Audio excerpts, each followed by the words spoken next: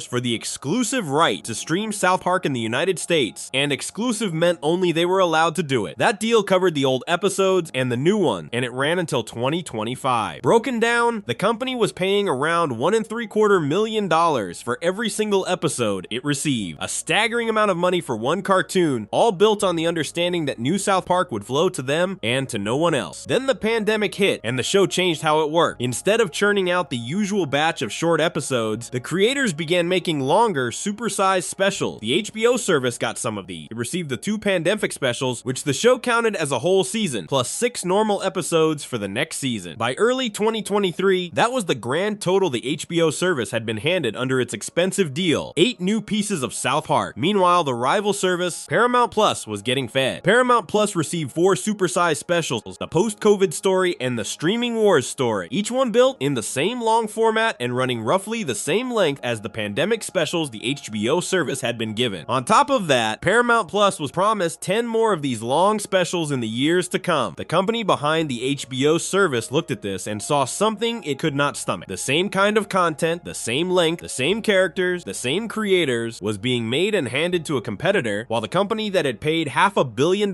for exclusive rights watched from the outside. The heart of the lawsuit was an accusation of a trick, and the trick was all about language. The company behind the HBO service argued that Paramount and its partners had pulled off a scheme. When Paramount signed its own giant deal in 2021 for content to feed Paramount Plus, the lawsuit claimed the real goal was to funnel as much new South Park as possible onto Paramount's own struggling service to prop it up at the HBO service's expense. And the way they did it, the lawsuit said, was a game of words. The new content was carefully called movies or films or special events. It was called anything except episodes, because the 2019 deal was written about episodes, and the series, Paramount could argue that these movies fell outside the deal and could go wherever it liked. The lawsuit used a blunt phrase for this. It called the maneuver verbal trickery, a sleight of hand with grammar, dressing up new episodes in a different word so the older contract would not seem to apply. The deepest cut in the lawsuit was that it used the show's own people against them. The complaint pointed to a Paramount executive who had openly said the new deal would help fuel Paramount Plus, treating that statement as proof of the plan to feed the rival service. And it dug up Matt Stone's famous boast about the second giant deal, the blunt line about now having the kind of money that meant never needing to please anyone again. The lawyers folded that boast into a courtroom document as evidence, turning a cocky joke into a piece of legal ammunition. The very swagger that had made the creators sound untouchable was now being read aloud, in effect as a confession of how little anyone in the arrangement cared about the old promises. A throwaway brag had become an exhibit. For all the money at stake, the question underneath everything stayed strangely simple, the kind of thing a child could ask. When is a new South Park actually new? If the show makes something 40 minutes long, with the same characters and the same creators, and calls it a movie, is it still an episode? Does slapping the word movie on it change what it really is? One side said yes, that a movie is its own separate thing, free to go to a different service. The other side said no, that a longer episode is still just an episode wearing a costume, and that the costume was a deliberate cheat. Hundreds of millions of dollars rode on which answer a court would accept. The lawsuit put the damage at more than $200 million, and it asked for a jury to decide. Paramount did not sit there and take it. About 2 months later, in the spring of 2023, Paramount fired back with its own lawsuit, suing the other company right back. This counterstrike flipped the story completely. Paramount argued that the HBO service had gotten exactly what it paid for, had received the episodes, was happily streaming all 300 plus of them, and was making great use of them. Yet Paramount claimed the HBO service had stopped paying. According to Paramount, the rival had refused 2 required payments of around $26 million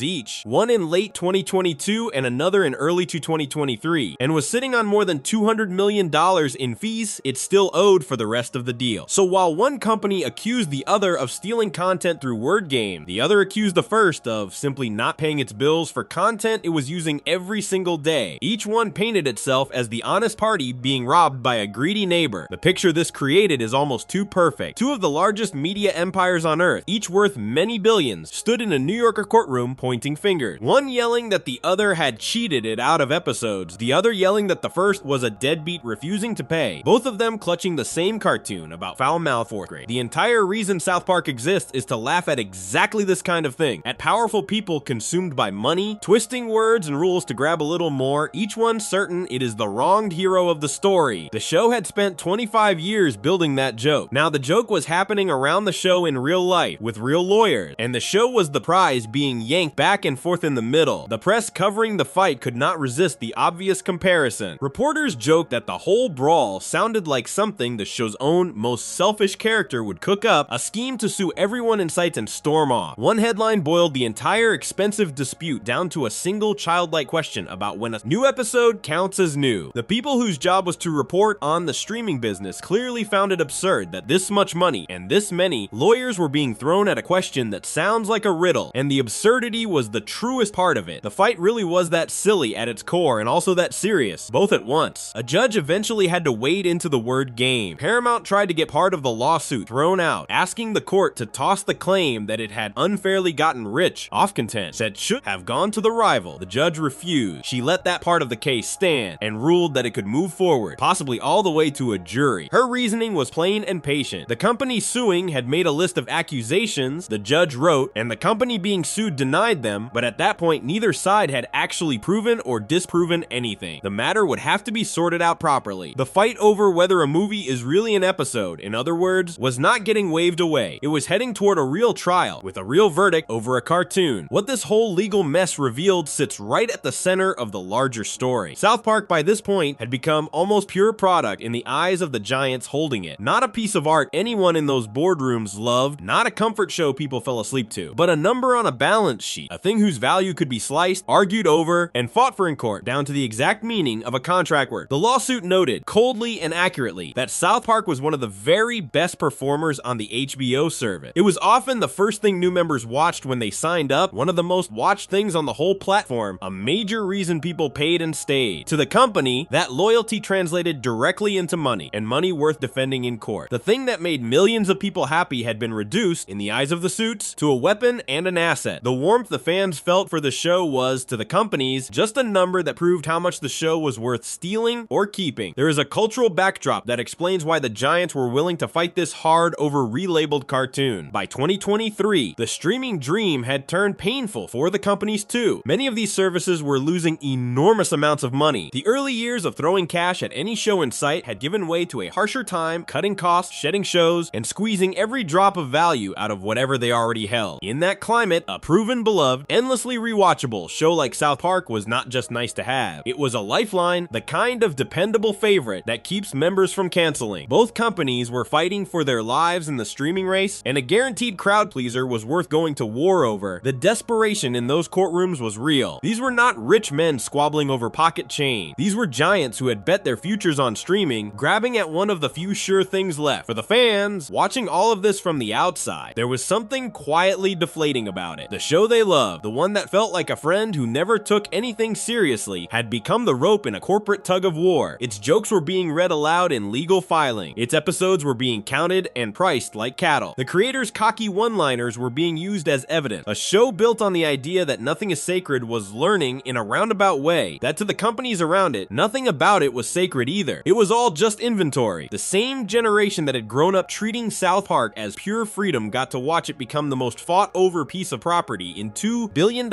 empires, argued over by people who would never laugh at a single frame of it. This all connects straight back to the thread that has run through every part of this story. The show that loved to say everyone has a price had, by now generated a price so large that two of the biggest companies alive were willing to sue each other over it for years. The cartoon about greed had become the object of a perfect little drama about greed, complete with accusations, denials, word games, and a judge. South Park had not just predicted this kind of behavior in its episode, it had become the stage on which that behavior played out, with real money and real lawyers, and it could not say a word in its own defense because it was the thing being fought over, rather than a voice in the room. Before we move on, if you're enjoying this analysis, please consider subscribing. It helps the channel tremendously. Yet through all of this, one group had stayed strangely on the sideline. The lawsuit between the two giants named the companies and the production studio, but it did not name Trey Parker and Matt Stone themselves. The two men who made the show, who held its true power, who could simply decide where new episodes went, had so far watched the giants brawl over their creation without stepping directly into the ring. That was about to change in the most dramatic way imaginable, because the quiet courtroom fight between two corporations was nothing compared to what happened when the show's own creators turned on the company that owned them, when an enormous merger merger threw the whole business into chaos, and when South Park suddenly vanished from screens across much of the world, while the two men who built it raged in public that the entire thing had become a disaster. Section 8, the show disappeared. The lawsuit had been two companies fighting over the show while the men who made it stood off the side. In the summer of 2025, that changed completely. The creators stopped watching from the sidelines and threw themselves into the middle of the war, swinging at the very company that owned them. And while they fought, something happened that had never happened before in the show's long life. South Park simply vanished. Across much of the world, fans went to watch it and found nothing there. The most reliable comfort show on television, the one that had been everywhere for nearly 30 years, blinked out of existence on the services where people had come to expect it. The trouble had been building for a while, and it came from several directions at once. The old deal from 2019, the $500 million one that gave the HBO service the exclusive right to stream the show in America, was finally running out. It had always been set to end in 2025, and that year had arrived. As the deal wound down, everyone assumed the show would come home to Paramount, the company that actually owned it. Top boss at Paramount had even stood in front of investors in the spring of 2025, promised that starting that July, South Park would finally arrive on Paramount Plus in the United States. The plan seemed set. The pieces seemed ready to click into place. Then a much bigger force crashed into everything. Paramount itself was being sold. A separate company called Skydance, run by a young Hollywood boss named David Ellison, was in the middle of buying Paramount in a deal worth tens of billions of dollars. A purchase that enormous does not happen with a handshake. The government has to look at it and give its permission first, because deals this big can reshape whole industries. So the sale sat in limbo, waiting on federal approval, originally meant to be finished in early July, but stuck in delay. While it waited, Paramount was a company caught between two owners, the old bosses on their way out and the new ones not yet fully in. Nobody was fully in charge. Big decisions hung in the air. And right in the middle of that uncertainty sat the question of where South Park would live. The man at the center of the storm was an executive named Jeff Shell, who was lined up to become Paramount's president once the sale went through. He had not officially taken over yet, but he was already acting like a man with power, and what he did with that power is what set the creators on fire. Here is what was really going on. Parker and Stone, through their own company called Park County, were not just renewing a streaming deal, they were doing what they had always done, bundling together the streaming rights and the order for new seasons into one big negotiation. And they were not only talking to Paramount, they were talking to several giants at once. The company behind the HBO service wanted the show, the company behind Netflix wanted the show, and Paramount, the owner, wanted it back for itself. Three of the biggest names in entertainment were circling, each ready to pay enormous money, and the two creators were weighing their options like sellers entertaining bids on a priceless house. According to a sharp legal letter the creators' lawyer sent in late June 2025, the incoming president, Jeff Shell, had been meddling in those bids in a way that made the creators furious. The letter accused him of leaning on the other bidders, pushing them to change their offers in ways that would quietly benefit Paramount at the creators' expense. Specifically, he was said to have pressured the HBO company to hand Paramount Plus a special exclusive window for new episodes and to shrink the length of the deal from 10 years down to 5. In plain terms, the accusation was that the man about to run Paramount was secretly tilting the whole auction toward his own company while pretending to stand aside. The letter did not mince words. It demanded that Shell and the incoming owner stop interfering at once, and it carried the clear threat that the creators were prepared to take all of them to court. There was real money on the table that the chaos was blowing up. Before the merger madness, Paramount and the creators had reportedly sketched out a deal that would have run about 10 years and been worth around $3 billion. That is an almost unthinkable sum for a single show, but the incoming owners balked at it, choked on the size of it, and the grand plan fell apart. So the largest South Park arrangement ever imagined collapsed, not because the show had lost its value, but because a company in the middle of being sold could not get out of its own way. While the suits argued in the shadows, the damage spilled out into the open where fans could see it. The new season, the long-awaited 27th, had been scheduled to premiere on July 9, 2025. With the deals in chaos, that date got yanked. In early July, the company announced the premiere would slip 2 weeks, pushed back to July 23. After a 2-year wait for new episodes, fans were told to keep waiting, and the reason was a corporate mess they had no part in. The creators' response is the moment everything boiled over. On the show's own social media account, Parker and Stone posted a short, blunt, furious statement. They called the merger a disaster, said in the crudest possible terms that it was wrecking their show, and added that they were sitting in the studio working on new episodes and only hoped the fans would somehow get to see them. There was no corporate polish to it, no careful wording run past a team of advisors. It read read like two men shouting from inside a burning building, and the target of their anger was not some outside enemy. It was the very company that owned South Park, the company writing their checks, the company they were airwatching to by contract. The creators had turned and were now openly attacking their own bosses in front of the entire world. Then came the strangest blow of all. In the middle of July, South Park disappeared from Paramount Plus everywhere outside the United States. The service's permission to stream the show in other countries had expired, and with the deal still unsettled, that permission was not renewed. All 26 seasons gone, wiped from the service across the rest of the planet. International fans who opened the app found the show simply missing, as if it had never been there. Only a tiny handful of the Paramount exclusive specials were left behind, scattered remnants of a library that had vanished. A Paramount representative explained it plainly, saying they had reached the end of the window in which they were allowed to carry the show, and so it had to come down. The American situation was its own kind of absurd. The HBO service's permission to stream the show in the United States had also run out around the same time. Yet in America, the show stayed up on the HBO service anyway. The companies, locked in their fight, quietly agreed to keep it available for American viewers while they kept arguing, treating the United States as a special case worth the trouble. So the show was being yanked off screens in one half of the world while being kept alive on borrowed time in the other. The map of where a person could and could not watch South Park had stopped making any sense at all. It now depended entirely on which country someone lived in and which expired deal happened to be getting ignored that week. What makes this whole stretch so striking is the helplessness at the heart of it. The creators had the fortune they had bragged about for years, the money that was supposed to mean they never had to bow to anyone, and yet for all that wealth, they could only watch as their own show was held hostage by forces above them. They could write a furious letter, they could post an angry message, they could threaten to sue, but they could not stop the merger, could not control the bidders, could not keep their own creation on the screens where fans wanted it. The men who had spent decades insisting that money is the thing that runs the world were learning, in the harshest way, that even a great deal of money does not buy control when you are one small piece inside a deal worth tens of billions. The show was theirs and not theirs at the same time. They had made it, and other people decided its fate. The cultural moment made the chaos feel even larger. The mid-2020s were a time of giant companies swallowing one another, of mergers and buyouts reshaping who owned what, of a handful of enormous players gobbling up the entertainment world. The Paramount sale was one of the biggest of these, tangled up with the government, with politics, with billionaires and their sons. South Park getting crushed in the gears of that machine was a tiny, vivid example of a much bigger story. The story of how a few massive companies now controlled almost everything people watched, and how the shows themselves, even the most beloved ones, were just chips being pushed around a very high-stakes table. Ordinary fans had no seat at that table. They simply found out one app at a time that the thing they loved was no longer where they had left it. There is a deep and bitter irony running underneath all of this, the kind the show itself would have a field day with. South Park is, at its core, a show about chaos, about institutions falling apart, about greedy and powerful people making a mess of everything, while ordinary folks get caught in the wreckage. And in the summer of 2025, the show became the thing caught in exactly that kind of wreckage. A messy merger, a power-hungry incoming boss, a tangle of expiring deals, and three giant companies grabbing at the same prize had combined to make the show vanish and to enrage the men who made it. The cartoon about disaster had been swallowed by a disaster. If the writers had pitched this exact sequence of events as an episode plot, it would have sounded too on the nose to believe. It connects to the long thread that has wound through this whole story. The very first real beat, years earlier, was the show accusing the world's biggest companies of folding for money, of selling out their values when the cash got big enough. Now the show was watching a parade of those exact companies do exactly that, fighting and scheming and twisting deals around its own body. The lawsuit between two giants was still simmering in the background. The split that confused fans had only gotten worse. And the sad lesson of the future special, the one about good things being lost to forces nobody could control, had quietly come true for the show itself. South Park had become a thing that could simply disappear, not because anyone stopped loving it, but because the powerful people around it could not agree on how to divide the money. For a few tense weeks, the future genuinely hung in the air. The new season was delayed and uncertain. The show was gone from much of the world. The creators were publicly at war with their owners and threatening lawsuits. Three companies were locked in a bidding fight, while a merger froze everything in place. Nobody could say for sure where New South Park would land, or when, or whether the mess would ever untangle. A show that had felt permanent and unkillable for nearly 30 years suddenly looked, for the first time, like something that might actually slip through the cracks. Before we move on, if you're enjoying this analysis, please consider subscribing. It helps the channel tremendously. The knot had to break somehow, and it broke at the last last possible second. With only hours to go before the twice-delayed premiere, with the show still missing from screens around the globe and the creators still furious, a deal was finally struck that ended the standoff. It pulled South Park home at last and settled where it would live for years to come. And the price attached to it was a number so enormous that it dwarfed the $500 million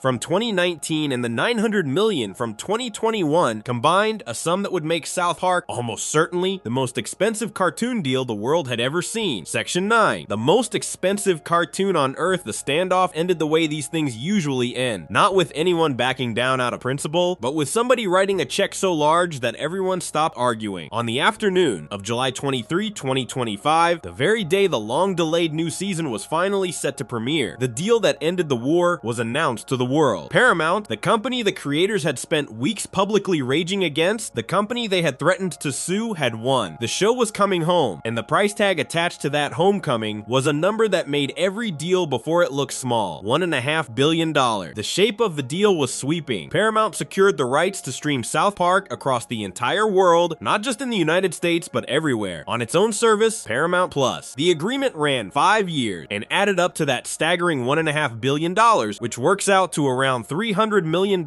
every single year. In return, the creators promised 50 new episodes, 10 a year across 5 seasons, stretching the show's future well past where any earlier deal had reached. The whole back catalog, every season ever made, would finally land on Paramount Plus, the first time in the show's history that the full library would live on its owner's own service in America. New episodes would arrive there the day after they aired on Comedy Central. After years of being split, scattered, and fought over, South Park was being pulled back together under one roof at last. To understand how the price climbed so high, the bidding war behind it has to be laid out because 3 giants had been swinging at each other for the same prize. Start with what the show had been worth before. The 2019 deal, the one that had seemed so jaw-dropping at the time, cost the HBO company a bit over $500 million across 5 years, which comes to roughly $100 million a year. And here is the part that proves how valuable the show truly was. Over those years, the HBO service did not lose money on that bet. By careful estimates, South Park brought in more streaming money than the company had paid for it, somewhere north of what it cost. The show had quietly earned its keep and then some. It was not a vanity purchase or a gamble that went bad. It was a steady, dependable moneymaker, one of the best things on the whole service, the kind of reliable favorite that keeps people paying their monthly bill. That track record is exactly why 3 companies wanted it so badly in 2025. The company behind the HBO service wanted to keep it. They had it. They had made money on it. Losing it would hurt, but there was a problem. Because their profits on the show, while real, were not enormous, they did not have a lot of room to keep raising their offer. They could not simply throw unlimited money at it without the math turning ugly. So when the bidding heated up, they could only climb so high before the deal stopped making sense for them. Then Netflix charged in, and Netflix charged in hard. The company that had once held the show years earlier, the company that had dropped out back in 2019 because it wanted the whole world, and not just America, came back hungry. This time it went after exactly that, the worldwide rights, and it pushed its offer up and up, climbing to around $275 million a year for the global prize. That alone was already far more than the HBO company had ever paid. Netflix was making clear it would pay a fortune to pull South Park onto its own service everywhere on Earth. Paramount answered with a blow that ended the fight. It offered around $300 million a year for the global rights, beating Netflix, and a sum that worked out to nearly 3 times what the HBO company had paid for the American rights alone back in 2019. There was no topping it. The owner of the show had decided it would simply pay more than anyone else on the planet was willing to pay, and it did. The bidding war was over. South Park belonged to Paramount Plus in every country for the next 5 years. The losers in this are worth pausing on. The HBO service, which had carried South Park for years, made money on it, and clearly wanted to keep it, lost it entirely. A couple of weeks after the new deal, in early August 2025, the show came off the HBO service for good. The long chapter in which that company was the streaming home of South Park in America ended quietly, a casualty of a bidding war it could not afford to win. The show that had helped launch the HBO service back in 2020, the cornerstone of its grown-up cartoon lineup, walked out the door and went home to its maker. What this deal really means sits at the very peak of the whole money story, and it is worth tracing the climb one more time to feel the full weight of it. A cheap little cartoon, made in 1997 to look like paper scraps, slid across a desk, expected to flame out fast, then $500 million in 2019, then $900 million in 2021, and now $1.5 billion in 2025, more than the 2 earlier deals combined, the largest sum ever attached to the show, and very likely the most expensive arrangement for any cartoon in the history of the medium. The line on the graph does not just rise, it rockets. Each deal made the last one look modest. Two men who once worried whether the show would survive a single season now sat at the center of $1.5 billion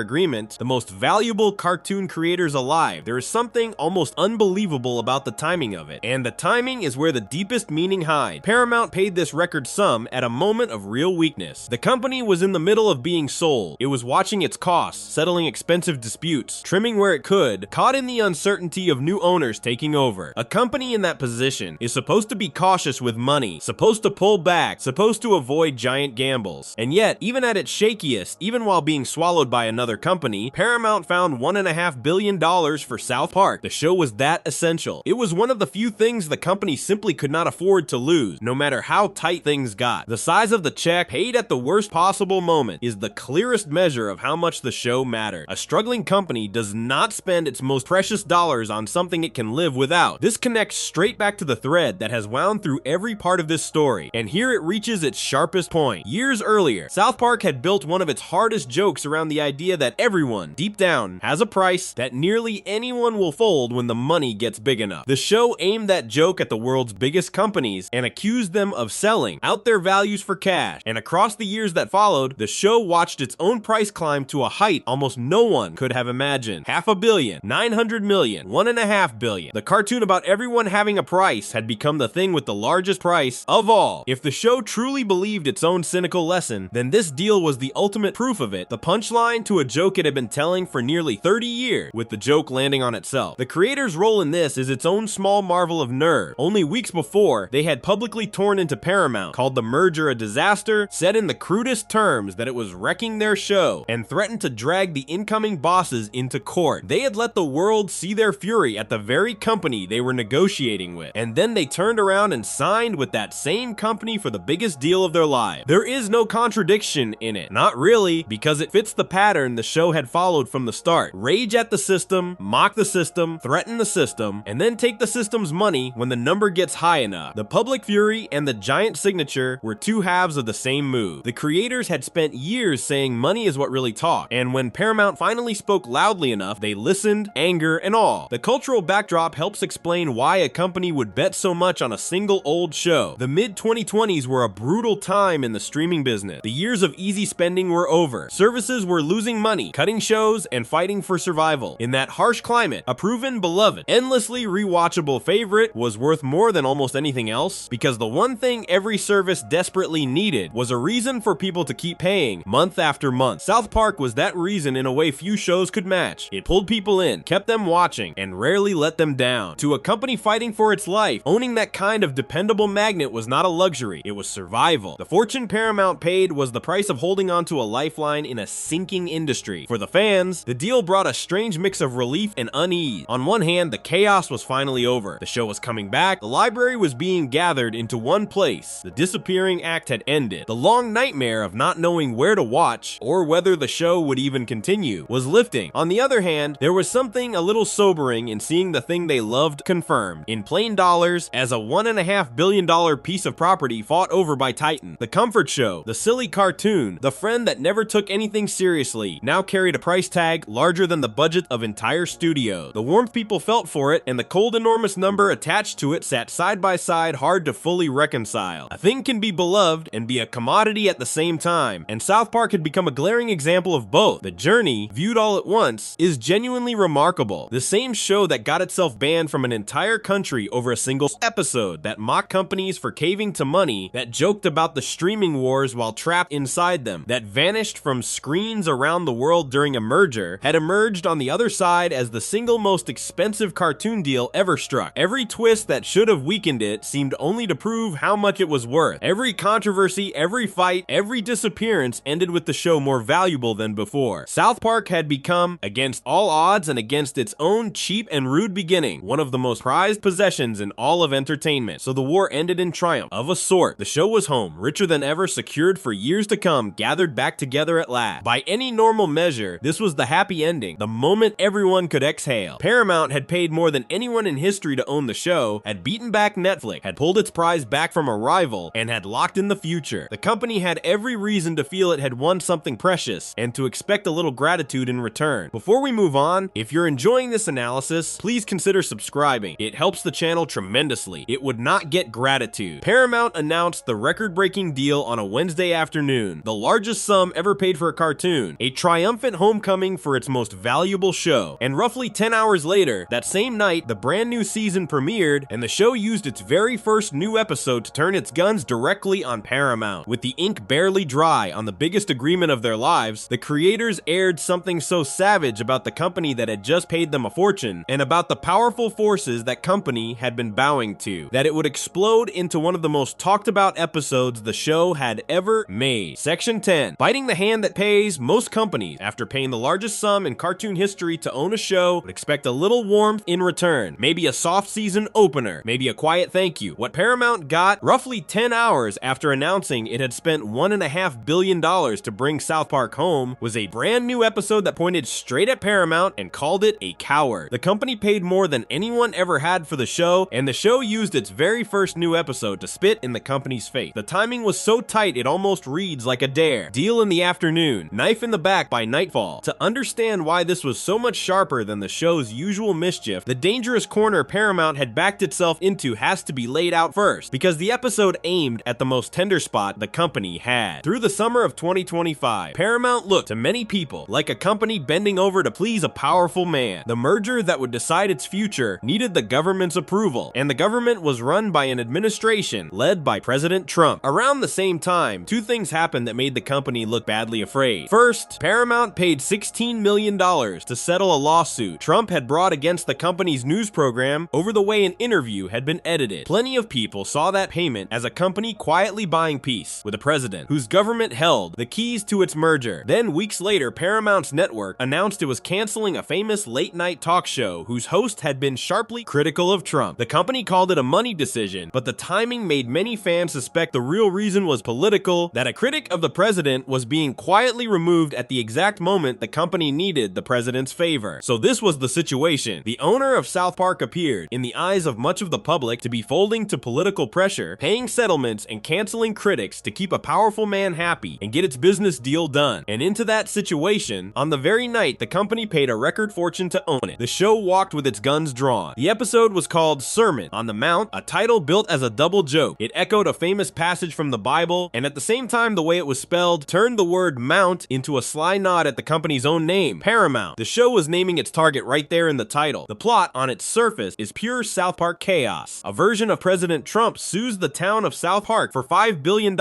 after the residents protest the appearance of Jesus Christ in their children's elementary school. The townspeople want to fight the lawsuit. They are angry and ready to resist, but Jesus himself, brought down into their school, urges them to back off and settle instead. And the words the show puts in Jesus's mouth are where the real attack lived. Jesus explains that he did not want to be there at all, that he was forced into the school as part of a lawsuit and an agreement. Then he warns the townspeople plainly. He reminds them of what happened to the network, asks whether they really want to end up like the canceled talk show host, and points out exactly who owns that network. The answer, of course, is Paramount. There is no hiding what that scene is doing. The show was using Jesus, of all characters, to act out its own owner's surrender. The figure begging the town to give up and settle, the figure warning them not to anger a powerful man, or they will be erased like the canceled host, is a stand-in for Paramount itself, caught and frightened and choosing to fold. The show took the real-world settlement and the real-world cancellation, wove them into a Bible joke, and used them to accuse the company that signs its checks of being a coward who caves to power. It did this on the company's own service, with the company's own $1.5 billion on the first night of the new deal. The episode did not stop at the company. It also went after the president himself with a ferocity the show usually saves for its worst villain. It chose to portray Trump the same way it had once portrayed the dictator Saddam Hussein years earlier, including putting the president in an embarrassing romantic relationship with Satan. The show had Trump crawl into bed with the devil and try to be affectionate, only to be rejected. It made repeated crude jokes about the president's body, and it ended the whole thing with a fake video, made to look unsettlingly real, of a naked Trump stumbling through a desert. That kind of realistic fake footage, designed to look like the actual person, was the show reaching for its most shocking tool to make sure the mockery could not be ignored. Alongside all this ran jabs at other targets of the moment, at the supposed death of so-called wokeness, at the rise of chatbots and artificial intelligence, at fights over religion in public school. But Trump and Paramount Paramount were the bullseye, and everyone watching knew it. Craft of the episode is in how precisely it married the cartoon nonsense to the real situation. The $5 billion lawsuit in the plot echoed the real lawsuit swirling around the president. A parody of the network's own famous news program appeared, with two nervous anchors reporting on the chaos, a direct poke at the network, whose settlement had embarrassed the company. The decision to dress Trump in the same humiliating costume once reserved for a real dictator was a deliberate statement, a way of saying the show viewed the president as exactly that kind of figure, and the use of realistic fake footage at the end pushed the joke past the safety of cartoon drawings into something that felt dangerous and modern. Every choice was aimed, nothing was random. The show built a careful, layered attack and disguised it as a dumb episode about Jesus in a school. What the episode is truly about underneath the shock is cowardice and the price of it. The whole story is a portrait of a town pressured to give up its principles to avoid the wrath of a powerful man with a frightened authority figure urging surrender. That is precisely the accusation many people were making about Paramount in real life. The show looked at its own owner appearing to bow and settle and cancel, and it built an entire episode calling that behavior out, holding it up for millions of people to see and judge. The company that had spent the summer trying to look obedient and safe was painted by its own most valuable show as exactly the kind of sellout the show had always despised. This is where every thread of the entire story finally ties together, and the knot is a tight one. Years earlier, in the episode that got the show banned from an entire country, South Park had accused the world's biggest companies of folding for money, of swallowing their values to please a powerful gatekeeper and protect their profits. That was the show's oldest and sharpest charge against the powerful. And now, in the summer of 2025, the show's own owner had become the perfect living example of that exact sin. Paramount, in the eyes of the public, was folding to a powerful man to protect a business deal, and the show, instead of looking away to protect its new fortune, aimed the same old accusation directly at the hand that fed it. The charge it had once thrown at distant Hollywood studios over China, it now threw at the company writing its $1.5